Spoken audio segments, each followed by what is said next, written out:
அஸ்ஸலாமு அலைக்கும் ஃப்ரெண்ட்ஸ், எல்லாரும் எப்படி இருக்கீங்க? அல்ஹம்துலில்லாஹ் நாங்கள் எல்லாம் ரொம்ப நல்லா இருக்கோம். இந்த vlog வந்து பார்த்திங்கன்னா ஒரு டே இன் மை vlog தான். இந்த vlog வந்து நான் வந்து ஒரு டேயில் என்னென்னலாம் பண்ணுறேன் அப்படிங்கிறதெல்லாம் ஷேர் பண்ணியிருக்கேன்.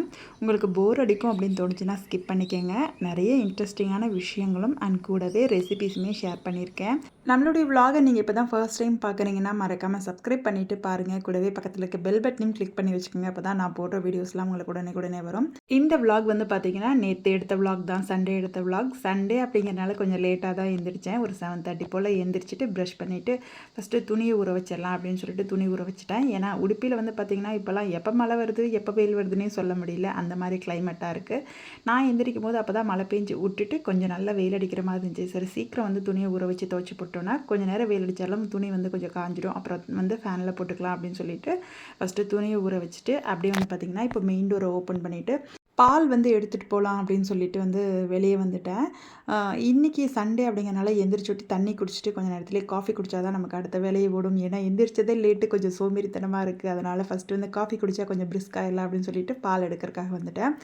மற்ற டேஸ்லலாம் நான் மார்னிங் எந்திரிச்சதும் தண்ணி குடிச்சிட்டு இல்லை சியா சீட்ஸ் ஊற வச்சு குடிப்பேன் தண்ணியில், இல்லாட்டி வந்து சோக்குடு பாதாம் சாப்பிடுவேன். இல்லாட்டி வந்து பார்த்திங்கன்னா இந்த ட்ரை கிரேப்ஸ் இருக்குது இல்லையா, அதை வந்து தண்ணியில் ஊற வச்சுட்டு அந்த தண்ணியை மட்டும் குடிச்சிக்குவேன். கிரேப்ஸ் வந்து கொஞ்சம் நேரம் விட்டு சாப்பிட்டுக்குவேன், வெறும் வயிற்றில் சாப்பிட முடியாது அப்படிங்கிறனால.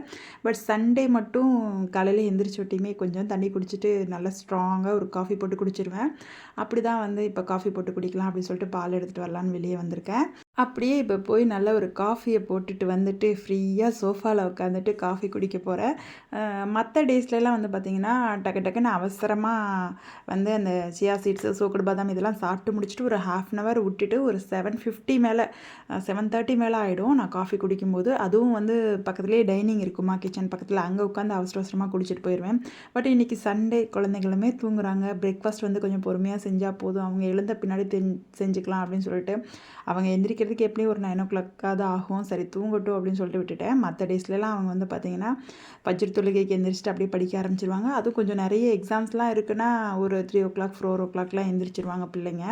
சரி இன்றைக்கி ஒரு நாள் சண்டே எக்ஸாம் எதுவும் இல்லை, இப்போ தானே ஸ்கூல் ஸ்டார்ட் ஆகிருக்கு அப்படின்னு சொல்லிட்டு விட்டுட்டு நானுமே வந்து எனக்கான காஃபியை போட்டுட்ருக்கேன். நீங்கள்லாம் சண்டே அன்னைக்கு கொஞ்சம் லேட்டாக எந்திரிப்பீங்களா, இல்லை வீக் டேஸில் மாதிரி எப்பயும் போல் சீக்கிரமே எந்திரிச்சிருவீங்களா அப்படிங்கிறத என் கூட கமெண்ட்ஸில் ஷேர் பண்ணுங்கள். முந்தின நாள் வாங்கின பாலுமே கொஞ்சம் இருந்துச்சு. சரி ஃபஸ்ட்டு அதை காய்ச்சி காஃபி போட்டுலான்னு காஃபி போட்டேன். ஒரு சிலருக்கு டீ பிடிக்கும், ஆனால் பட் எனக்கு வந்து காலையில் எப்பயுமே ஸ்ட்ராங்காக ஒரு கப் காஃபி குடிக்க தான் பிடிக்கும். இந்த பழக்கம் எப்போ வந்துச்சு அப்படின்னு பார்த்திங்கன்னா மேரேஜுக்கு அப்புறம் தான் வந்துச்சு. மேரேஜ் ஆகி அதுக்கப்புறம் குழந்தைங்கள்லாம் பிறந்து அவங்கள ஸ்கூலுக்கு தாட்டும்போது தான் எனக்கு இந்த பழக்கமே வந்துச்சு. என்னை பிரிஸ்காக வச்சுக்கிறதுக்காக கொஞ்சமாக காஃபி குடிக்கும்போது கொஞ்சம் பிரிஸ்காக ஃபீல் ஆச்சு. அதனால் இப்போ வந்து அதுக்கு அடிக்ட் ஆகிட்டேன். டெய்லியுமே மார்னிங் வந்து ஒரு கப் காஃபி குடிப்பேன் ஸ்ட்ராங்காக. கல்யாணத்துக்கு முன்னாடிலாம் காஃபி டீ பழக்கமே கிடையாது. இப்போயுமே ஈவினிங் டயத்தில் வந்து பார்த்திங்கன்னா டீ எல்லாம் குடிக்க மாட்டேன். என்னோட சின்ன பொண்ணு வந்து பார்த்திங்கன்னா அவங்களுக்கும் டீ காஃபி பழக்கம்லாம் கிடையாது. ஈவினிங் டைமில் அவங்க ஸ்கூல் விட்டு வந்துவிட்டே கண்டிப்பாக அவங்களுக்கு ஏதாவது ஒரு மில்க் ஷேக் இல்லாட்டி ஃப்ரெஷ் ஃப்ரூட் ஜூஸ் போட்டு கொடுப்பேன். அதுலேயே எனக்கும் ஒரு டம்ளர் சேர்த்து போட்டு ஈவினிங் டைமில் அதுதான் குடிப்பேன். இப்போது பிள்ளைங்களுக்கு மார்னிங் பிரேக்ஃபாஸ்ட்டுக்கு வந்து மேகி தான் செய்ய போகிறேன். எனக்கு வந்து நேற்று சுட்ட சப்பாத்தி 2 இருந்துச்சு, அதை சாப்பிட்டுக்கலாம்னு சொல்லிட்டு அதே வச்சுட்டேன். பிள்ளைங்களுக்கு கிட்டத்தட்ட மேகி செஞ்சு கொடுத்து ஒரு 15 daysக்கு மேலே ஆச்சு. மேகி செஞ்சதுமே அந்த மசாலாவோட வாசனை வந்துட்டுமே ஒரு ஆள் வந்து கிச்சனுக்குள்ளே வந்துட்டார். போடு அழகாக இருக்கு.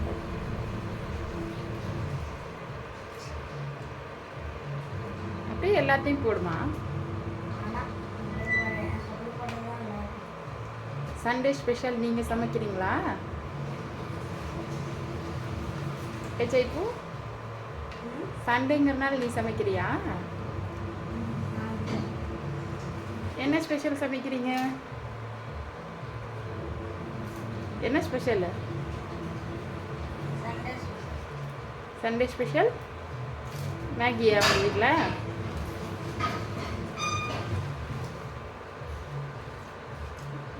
Very good. என் பையன் அந்த மேகி அந்த மசாலா வாசனை கொதிக்கும் போதே உள்ளே வந்துட்டார். அம்மா இன்னைக்கு மேகியான்ட்டு நாளே வேறு சொல்லியிருந்தான், அம்மா எனக்கு மேகி தான் வேணும்னு சொல்லிட்டு. ஊர்லேருந்து வந்தப்போ போட்டு கொடுத்தது, அதுக்கப்புறம் போட்டே கொடுக்கல. நானும் அதிகமாகலாம் கொடுக்க மாட்டேன், இந்த மாதிரி எப்போயாவது ஒரு நாள் 10 daysக்கு ஒரு தடவை கொடுப்பேன். என் பையன் மேகியை நல்லா ஜூம் பண்ணி வீடியோ எடுத்தான். அம்மா மேகியில் புழு இருக்குன்னு சொல்கிறாங்களே, நம்மளும் நல்லா ஜூம் பண்ணி பார்க்கலாம் அப்படின்னு சொல்லிட்டு புழுவெல்லாம் எதுவும் இருக்கலை. அல்ஹம்துலில்லாஹ் இது வரைக்கும் நம்ம செஞ்ச வரைக்கும் ஒரு நாள் கூட புழுவெல்லாம் வந்ததில்லை. சரி கொடுக்கக்கூடாதுன்னு சொல்கிறாங்க, நாமளும் முடிஞ்ச அளவுக்கு அவாய்ட் பண்ணிக்கிறோம். பட் என்னைக்காவது ஒரு நாள் பிள்ளைங்களுக்கு வந்து செஞ்சு கொடுக்கலாம், தப்பில்லை அப்படின்னு சொல்லிட்டு செஞ்சு கொடுத்தாச்சு. உங்கள் குழந்தைங்களுக்கெல்லாம் நீங்கள் வந்து மேகி கொடுக்குறீங்களா, இல்லை எத்தனை டேஸ்க்கு ஒரு தடவை கொடுக்குறீங்க அப்படிங்கிறத கூட கமெண்ட்ஸில் ஷேர் பண்ணுங்கள். ஏன்னா நான் அப்போ தான் தெரிஞ்சுக்க முடியும், அதுக்காக தான் கேட்குறேன். என் அண்ணா பொண்ணெல்லாம் பார்த்தீங்கன்னா வீக்லி ஒன்ஸ் மேகி கேட்குறாங்க மேடம். அவங்களுக்கு 3 இயர்ஸ் தான் ஆகுது.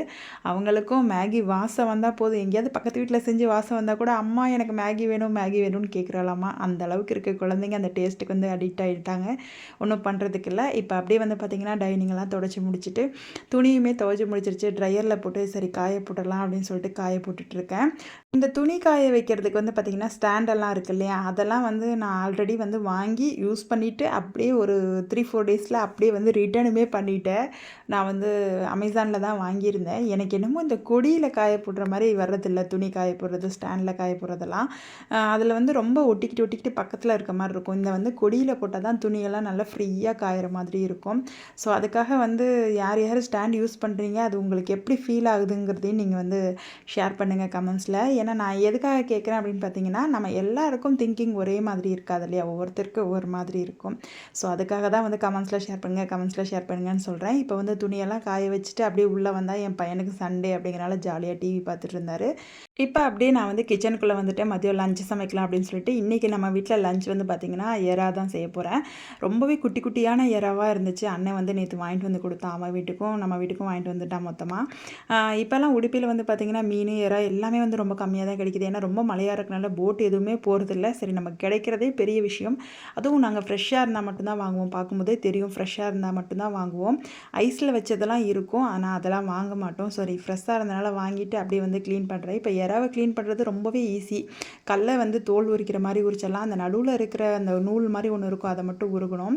இந்த எறாலாம் வந்து பார்த்திங்கன்னா நான் கல்யாணத்துக்கு முன்னாடி கண்ணில் கூட பார்த்ததில்ல. ஒரே ஒரு தடவை கடலூரில் என்னோடய சித்தி வீட்டில் வாங்கியிருந்தாங்க. அதை சாப்பிட்டு அன்றைக்கி நைட்டே வாந்தி எடுத்து காலையில் ஜுரம் வந்துருச்சு. அந்த அளவுக்கு ஆகிடுச்சு. பட் ஆனால் நான் உடுப்பி வந்ததுலேருந்து வந்து பார்த்திங்கன்னா இந்த எறாலாம் வந்து நல்லா சாப்பிட்டு பழகிட்டேன். எறா நண்டு எல்லாமே எல்லா நான்வெஜ் ரெசிப்பியுமே நல்லா சாப்பிட்டு பழகிட்டேன்.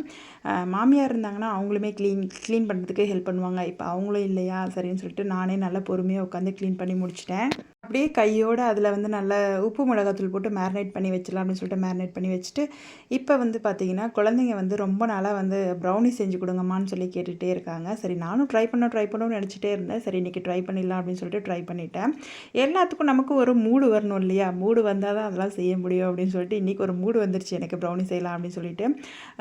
ஃபஸ்ட்டு வந்து பார்த்திங்கன்னா டார்க் சாக்லேட் இருக்கு இல்லையா, டார்க் சாக்லேட் அண்ட் பட்டர் இது ரெண்டே டபுள் பாயிலிங் மெத்தடில் ஃபஸ்ட்டு வந்து அடுப்பில் வச்சு விட்டுட்டேன். அது நல்லா வந்து மெல்ட் ஆகணும். அதுக்கப்புறம் ஒரு பவுலில் மிக்சிங் பவுலில் 2 முட்டை சேர்த்துக்கிட்டு ஒரு மிக்சர் ஜாரில் 1 கப் சுகர் 1 கப் நாட்டு சக்கரை சேர்த்து பவுடர் பண்ணி எடுத்துக்கிட்டேன். முட்டையை நல்லா பீட் பண்ணி விட்டுட்டு அதுக்கப்புறம் நம்ம வந்து மிக்சர் ஜாரில் பவுடர் பண்ணியிருக்க அந்த சுகரும் நாட்டு சக்கரையும் சேர்த்து பவுடர் பண்ண அந்த பவுடரையும் இதில் சேர்த்து நல்லா மிக்ஸ் பண்ணி விட்டுட்டு அதுக்கப்புறம் வந்து பார்த்திங்கன்னா நமக்கு மைதா வந்து ஒரு 100 கிராம் அளவுக்கு நான் இன்றைக்கி வந்து ஒரு 2 கப் ஆஃப் மைதா எடுத்துக்கிட்டேன்.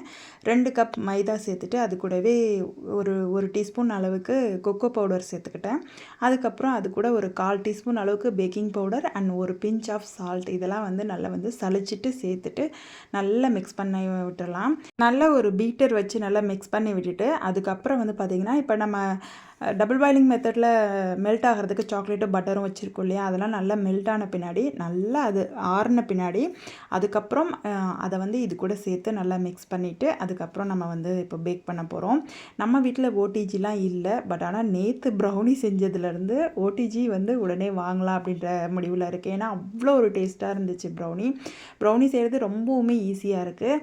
நான் வந்து வெனிலா எசன்ஸுமே ஆட் பண்ணிக்கிட்டேன், அது சொல்ல மறந்துட்டேன். இப்போ வந்து பார்த்திங்கன்னா உங்களுக்கு வீடியோ பார்த்திங்கன்னா தெரியும், வெனிலா எசன்ஸுமே ஆட் பண்ணியிருக்கேன். ஃபஸ்ட்டு இதை மைதாலாம் சேர்த்த பின்னாடி இந்த மாதிரி திக்கான கன்சிஸ்டன்சியில் தான் இருக்கும்.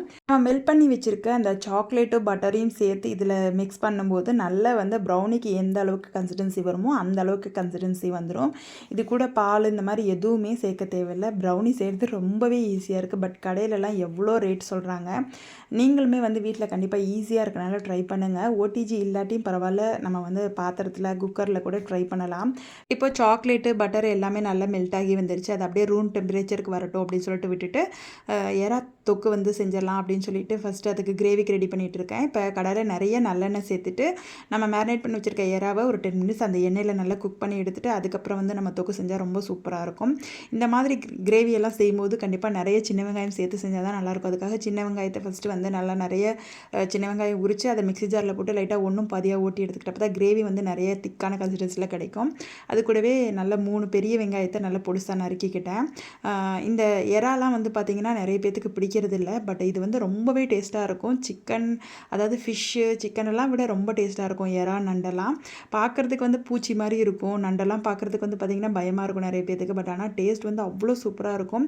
எல்லாத்தையும் விட எறால நிறைய கால்சியம் சத்து இருக்குது. பாலை விட அதிகமான கால்சியம் சத்து எறால இருக்குது. ஸோ எறா வந்து பிடிக்காதவங்க கூட ஒரு தடவை வாங்கி ட்ரை பண்ணி பாருங்கள். இல்லை நீங்கள் வீட்டில் சமைக்க தெரியாது அப்படிங்கிறவங்க ஹோட்டலில் கூட வாங்கி வந்து சாப்பிடுங்க. ரொம்பவே டேஸ்ட் வந்து சூப்பராக இருக்கும். இதில் வந்து நிறைய ஹெல்த் பெனிஃபிட்ஸ் இருக்குது எறால. ஸோ அதனால் வந்து கிடைக்கும் போது வாங்கி சாப்பிடுங்க. இப்போ நம்மளுடைய சாக்லேட்டு பட்டர் எல்லாம் நல்லா ஆறிடுச்சு. நம்ம ரெடி பண்ணி வச்சுருக்க அந்த மைதா பேட்டர் கூட சேர்த்து நல்லா வந்து லம்ஸஸ் எதுவும் இல்லாமல் சில்கியாக நல்லா மிக்ஸ் பண்ணி விட்டுட்டு அதுக்கப்புறம் நம்ம எந்த பேனில் பண்ண போகிறோமோ அதில் வந்து பட்டர் ஷீட் போட்டு லைட்டாக வந்து ஆயில் ஆர் பட்டர் தடவிட்டு ஊற்றிடலாம். இப்போ ஊற்றும் போதே அவ்வளோ அழகாக நல்லா சில்கியாக வந்துச்சு. நல்லா வந்து பார்த்திங்கன்னா எப்படி ரிப்பனாக அழகாக வருது பார்த்திங்களா, ரொம்பவே சூப்பராக இருக்குது. இப்போ வந்து அதை நல்லா ஏர் லாக் எதுவும் இல்லாமல் ஏர் பபிள் விழுந்துரும் இல்லையா, அதுக்காக நல்லா வந்து தட்டி விட்டுட்டு அதுக்கப்புறம் நான் வந்து கடாய் வந்து ஆல்ரெடி ஒரு 10 மினிட்ஸ் ப்ரீ ஹீட் பண்ணி வச்சுருந்தேன். அதில் வந்து வச்சுட்டு இப்போ ஒரு 25 மினிட்ஸ் வரைக்கும் நல்லா வந்து லோ ஃப்ளேமில் நம்ம வச்சோன்னா நம்மளுடைய ப்ரௌனி வந்து ரெடியாகி வந்துடும். மேலே வந்து கொஞ்சமாக சாக்லேட்டுமே போட்டுக்கிட்டேன். சாக்கோ சிப் இருந்தாலுமே போடலாம். நான் சாக்லேட்டுமே அப்படியே கட் பண்ணி மேலே வந்து போட்டுட்டு இப்போ மூடி போட்டு ஒரு 25 மினிட்ஸ்க்கு அப்படியே லோ ஃப்ளேமில் குக் பண்ணிக்கலாம். இன்னொரு பக்கம் நம்மளுடைய எறா தூக்குமே ரெடி ஆகிட்டுருக்கு. நிறைய வெங்காயம் போட்டு அதுக்கப்புறம் இஞ்சி பூண்டு பேஸ்ட் சேர்த்துட்டு ஒரு 2-3 தக்காளி சேர்த்து உப்பு சேர்த்து நல்லா வணக்கி கொடுத்துட்டு அதுக்கப்புறம் வரமிளகாய் தூள் அண்ட் வந்து பார்த்திங்கன்னா மட்டன் மசாலா சேர்த்துட்டு லாஸ்ட்டாக ஃபைனலாக இறக்குறதுக்கு ஒரு 10 நிமிஷத்துக்கு முன்னாடி நம்ம ஆல்ரெடி வந்து வறுத்து வச்சுருக்க அந்த எறாவையும் உள்ளே சேர்த்துட்டு எறா வறுக்கும் போது சாஃப்டாக இருக்கிற பதத்திலே எடுத்துடணும். அப்போ தான் கிரேவிக்கு நல்லாயிருக்கும். அந்த எறாவையும் உள்ளே சேர்த்துட்டு நல்ல ஒரு 10 மினிட்ஸ் எண்ணெய் பிரியிற அளவுக்கு குக் பண்ணிவிட்டு இறக்கும் போது மல்லியில் தூவிட்டால் சூப்பராக இருக்கும். இன்றைக்கி வந்து பார்த்திங்கன்னா நான் இது ரைஸுக்கு தான் பண்ணியிருக்கேன். பரோட்டா சப்பாத்தி எல்லாத்துக்குமே ஒரு சூப்பரான காம்பினேஷனாக இருக்கும் இந்த எறா. எங்கள் வீட்டில் வந்து பார்த்திங்கன்னா 3 பிள்ளைங்களுக்குமே ரொம்ப ஃபேவரட். அதுவும் என் அண்ணா பொண்ணுக்கு ரொம்ப ரொம்ப ஃபேவரட் எறா. ஸோ அதனால் வந்து எறா கிடைக்கும் போதெல்லாம் வாங்கிடுவோம். எங்கள் வீட்டில் எல்லாத்துக்குமே மோஸ்ட்லி எறா பிடிக்கும். நான் வந்து பார்த்திங்கன்னா கல்யாணத்துக்கு அப்புறம் தான் இந்த எறா நண்டு எல்லாமே சாப்பிட்டு பழகினேன். அதுக்கு முன்னாடிலாம் சிக்கன் சாப்பிட்றதே பெரிய விஷயம். அதில் வந்து போன்லெஸ் சிக்கன் மட்டும்தான் சாப்பிடுவேன். கல்யாணத்துக்கு அப்புறம் என்னுடைய மாமனார் வந்து ரொம்ப வற்புறுத்துவார். எதாக இருந்தாலும் கொஞ்சோன்னு வச்சுக்கமா கொஞ்சம் டேஸ்ட் பாருமா அப்படின்னு சொல்லிட்டு ரொம்பவே வற்புறுத்துவார். வற்புறுத்தலே சாப்பிட்டு பழகிட்டேன். இப்போலாம் இது இல்லாமல் இருக்கவே முடியாது. நான்வெஜ் இல்லாட்டி அவ்வளோதான். அதுவும் சீ ஃபுட் இல்லாட்டி எங்களால் சுத்தமாக முடியாது. அப்படியே வந்து பார்த்திங்கன்னா கூட குஸ்கா சாப்பாடு செஞ்சிடலாம் அப்படின்னு சொல்லிட்டு குஸ்கா சாப்பாடுக்கு எல்லாமே ரெடி பண்ணி வச்சுட்டேன். நல்லா கொஞ்சம் இஞ்சி பூண்டு பேஸ்ட்டெல்லாம் சேர்த்து சாப்பாடு செஞ்சோன்னா நல்லா வந்து ஒரு ஃப்ளேவர்ஃபுல்லாக இருக்கும். கொஞ்சோண்டு இஞ்சி பூண்டு பேஸ்ட்டு சேர்த்தா போதும். நல்லா ரைஸ் வந்து நல்லா வந்து ஃப்ளேவராக இருக்கும். எல்லாமே முடிச்சுட்டு கடைசியாக சாப்பாட்டுக்கு உப்பு போடலான்னு பார்த்தா உப்பு ஜாடியில் உப்புமே காலியாகிடுச்சு. சரி சாப்பாடு ஆக்குற அளவுக்கு தேவையான அளவு இருந்துச்சு, அதை மட்டும் போட்டு முடிச்சிட்டேன். நிறைய பேத்துக்கு உப்பு ஜாடி வந்து பார்த்திங்கன்னா கைவிட்டு எடுக்கிறனால ரொம்ப ஈரமாகும். பட் ஆனால் எனக்குலாம் உப்பு ஜாடி ஈரமே ஆகாது. அதோடு மட்டும் இல்லாமல் நான் உப்பு போடுற அளவு எப்பயுமே கையிலேயே தான் எடுத்து போடுவேன். அந்த கரண்டியெல்லாம் எதுவுமே யூஸ் பண்ண மாட்டேன். கையில் போடுறதே ரொம்ப கரெக்டாக இருக்கும். அப்புறம் இடையில இந்த குடிச்சு பார்க்குற பழக்கம் டேஸ்ட் பார்க்குற பழக்கம்லாம் கிடையவே கிடையாது. ஒரு தடவை போடுறதோடு சரி அது கரெக்டாக இருக்கும். எல்லாத்தையும் முடிச்சுட்டு வெளியே போகலான்னு பார்த்தா திரும்பி பார்த்தா இந்த உப்பு ஜாடி என்ன சோஃபியா என்ன கவனிக்காமல் போறியே அப்படின்ற மாதிரி கேட்குற மாதிரி இருந்துச்சு. அப்படியே அந்த உப்பு ஜாடியும் கழுகி வச்சிடலாம் அப்படின்னு சொல்லிட்டு கழுகி வச்சுட்டேன். ஒவ்வொரு தடவையும் எந்த உப்பு ஜாடின்னு இல்லை, எந்த டப்பாவில் எது காலியானாலும் கழுகிட்டு அதுக்கப்புறம் தான் நான் ரீஃபில் பண்ணுவேன். என்ன மாதிரி யாரெல்லாம் பண்ணுறீங்க அப்படிங்கிறத கமெண்ட்ஸில் ஷேர் பண்ணுங்கள். இப்படியே கழுவி வச்சுட்டு அப்படியே இப்போ வந்து ஃப்ரெஷ்ஷாக கிளம்பியாச்சு. அதுக்கப்புறம் லுகர் தொழுக்க டைம் ஆகிடுச்சு. அப்படியே லுகர் தொழுத்துட்டு அப்படியே மறுபடியும் இப்போ கிச்சனுக்கு வந்துட்டு சாப்பாடு வைக்க வேண்டியது தான். சாப்பாடு வந்து பார்த்திங்கன்னா நான் டைனிங் எடுத்து வைக்கிறதுலாம் நான் வைக்க மாட்டேன். பொண்ணுங்க தான் எடுத்து வைப்பாங்க. பொண்ணுங்க வீட்டில் இருந்தாங்கன்னா அவங்க எடுத்து வச்சுருவாங்க. இப்போ நல்லா வந்து நம்மளுடைய ப்ரௌனியுமே ரெடியாக இருந்துச்சு. பார்த்திங்களா எவ்வளோ அழகாக நல்லா டாப்போட அவ்வளோ சூப்பராக இருந்துச்சு. சைடில் இருக்கிற அந்த பீசஸ் எல்லாம் கட் பண்ணிவிட்டு ஸ்கொயர் ஷேப்பில் கட் பண்ணுங்கம்மா அப்படின்னு சொல்லி பொண்ணு சொன்னால், சரி நம்ம வந்து ப்ரௌனி எப்பயுமே ஸ்கொயர் ஷேப்பில் தான்மா இருக்கும் அப்படின்னு சொல்லி சொன்னான். சரி அதுக்காக சைடில் இருக்க பீசஸ்லாம் கட் பண்ணிவிட்டு இப்போ ஸ்கொயர் ஷேப்பில் கட் பண்ணிவிட்டு அப்படியே வந்து பிச்சு பார்த்தா அவ்வளோ ஒரு சாஃப்ட் அண்ட் ஜூஸியாக கிரிங்கிள் டாப்போட அவ்வளோ சூப்பராக இருந்துச்சு. டேஸ்ட்டுமே ரொம்ப சூப்பராக இருக்குது. நீங்கள் வீட்டிலே செஞ்சு கொடுங்க குழந்தைங்களுக்கு ஹெல்த்தியாக, கடையில் வாங்காமல். இப்போ அப்படியே வீடியோ வந்து ஈவினிங்லேருந்து கண்டினியூ ஆகுது. ஈவினிங் என்ன வேலை? நமக்கு வந்து இந்த துணி மடிக்கிறது தான் வேலை. நிறைய பேத்துக்கு இந்த துணி மடிக்கிறது போரான வேலைன்னு நிறைய பேர் சொல்லி கேள்விப்பட்டிருக்கேன்.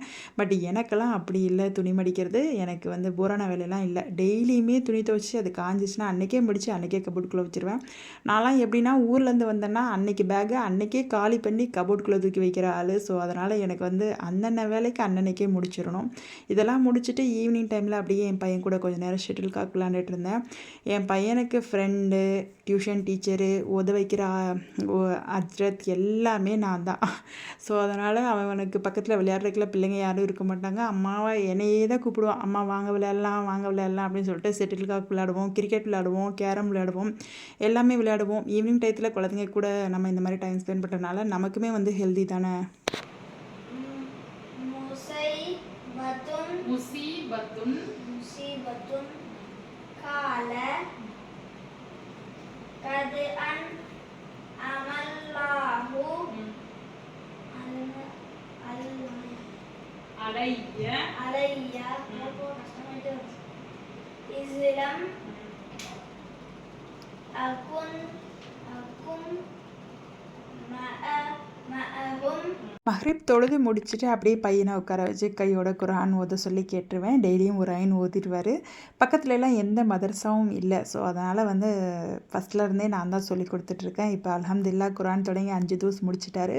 சீக்கிரமே குரான் ஓதி முடிக்கணும் அப்படின்னு எல்லோரும் துவா செய்யுங்க. கூடவே அப்படியே வந்து பார்த்திங்கன்னா குரான் ஓதி முடிச்சுட்டு அப்படியே அவனுடைய ஹோம்ஒர்க்கெல்லாம் செய்ய ஆரம்பிச்சிருவோம். இந்த மாதிரி அவன் கூட டைம் ஸ்பெண்ட் போது அவன் வந்து நல்லா வந்து நம்ம கூட ஃப்ரெண்ட்லியாக இருக்கான். ஸோ உங்கள் குழந்தைங்க கூட நீங்களே வந்து முடிஞ்ச அளவுக்கு டியூஷன் அந்த மாதிரிலாம் அனுப்பாமல் நீங்களே அவங்களுடைய எஜுகேஷன்ஸ்லேயும் பங்கெடுத்துக்கிட்டு அவங்களுடைய எல்லா விஷயத்துலேயும் அவங்க கூடயே இருங்க. அவங்க கூட கொஞ்சம் நேரம் டைம் ஸ்பெண்ட் பண்ணி விளையாடுங்க. ஏன்னா இதெல்லாம் வந்து குழந்தைங்க கூட நம்மளோட நெருக்கமாக இருக்க உதவும். அவங்க என்ன நடந்தாலும் நம்மக்கிட்ட ஷேர் பண்ணுவாங்க. ஸோ இந்த வீடியோ உங்களுக்கு கண்டிப்பாக யூஸ்ஃபுல்லாக இருந்திருக்கும். அப்படியே நைட்டு டின்னர்லாம் சாப்பிட்டு முடிச்சுட்டு இப்போ எல்லா ரூமில் இருக்க லைட்டையும் ஆஃப் பண்ணிவிட்டு படுக்க போகிறேன். இந்த வீடியோ பிடிச்சிருந்தால் லைக் பண்ணுங்கள். உங்களுடைய தாட்ஸ் எதுவாக இருந்தாலும் கமெண்ட்ஸில் ஷேர் பண்ணுங்கள். தேங்க்யூ ஃபார் வாட்சிங் திஸ் வீடியோ. நெக்ஸ்ட் வீக் இன்னொரு இன்ட்ரெஸ்டிங்கான லாங் வீடியோவில் சந்திக்கிறேன். அண்டில் தென் லெட்ஸ் யூ பேர் சோஃபியா மன்சூர். அஸ்ஸலாமு அலைக்கும்.